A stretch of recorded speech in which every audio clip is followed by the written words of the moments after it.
नमस्कार, dream job के daily current news में आपका स्वागत है। इस वीडियो में हम the platform current affairs book के प्रैक्टिस सेट 6 को देखेंगे। आप में से कई व्यूअर ने कमेंट किए हैं कि आंसर को पहले से हाईलाइट नहीं किया जाए, तो आज हम आंसर को हाईलाइट नहीं किए हैं और आप पहले से इसका आंसर करने का प्रयास करेंगे। जब तक हम प्रश्न और उसके अन्य ऑप्शन को पढ़ेंगे तब तक आप उसका आंसर खुद से करने का प्रयास कीजिए। चलिए आइए देखते हैं इस टेस्ट के पहले प्रश्न को। पहला प्रश्न है, स्टार एक्सपोर्ट हाउस अवार्ड किसने जीता है? Shri Malani forms private limited, Jio, Mahindra and Mahindra या फिर भारती एयरटेल। सही आंसर है इसका option number A, Shri Malani export. अगला प्रश्न है, हमारी सड़क और तामीर तरक्की मोबाइल ऐप किस राज्य या केंद्र शासित प्रदेश ने लॉन्च की है? लद्दाख, जम्मू कश्मीर, दिल्ली या फिर हिमाचल प्रदेश। इसका सही आंसर है option number B, Jammu Kashmir. Jammu Kashmir ने सतर्क नागरिक मोबाइल ऐप भी लॉन्च किया है।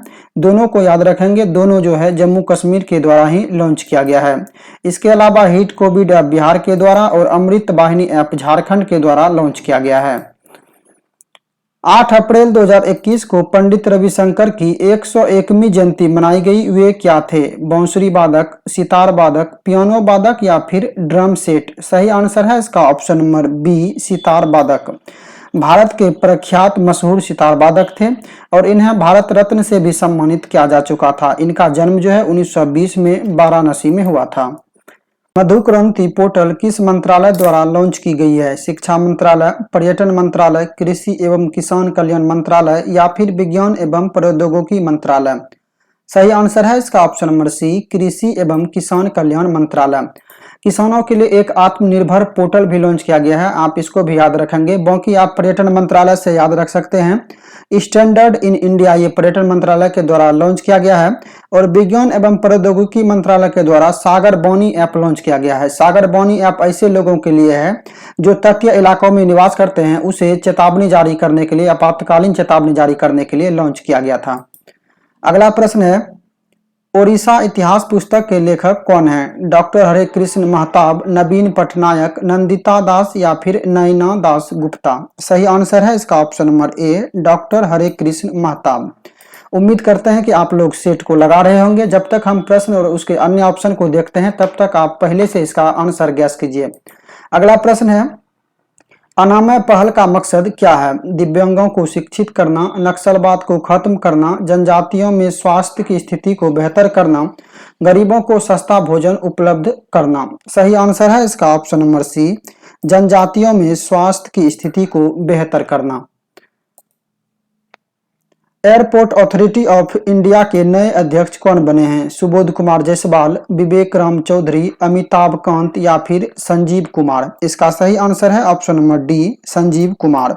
Sanjeev Kumar airport authority of India के नए अध्यक्ष हैं। बाकी सुबोध कुमार जायसवाल जी ये सीबीआई के अध्यक्ष बनाए गए हैं। विवेक राम चौधरी वायुसेना के उप प्रमुख और अमिताभ कांत ये नीति आयोग के सीईओ हैं।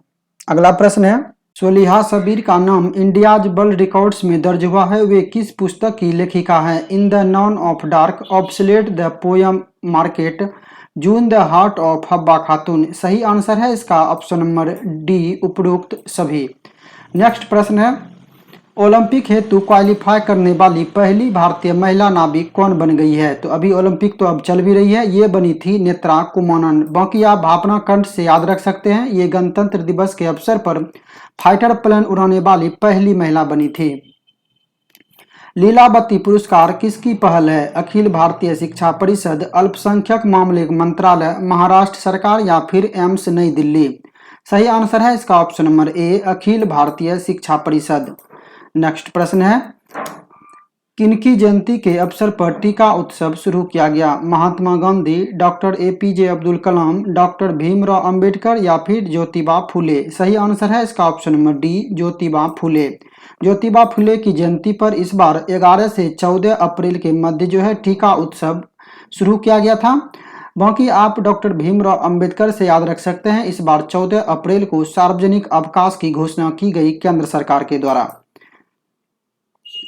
Tapping the potential of Kashmir another day in paradise का आयोजन कहाँ किया गया? गुलमर्ग, श्रीनगर, पुलवामा या फिर शोपियां? सही आंसर है इसका ऑप्शन नंबर बी, श्रीनगर।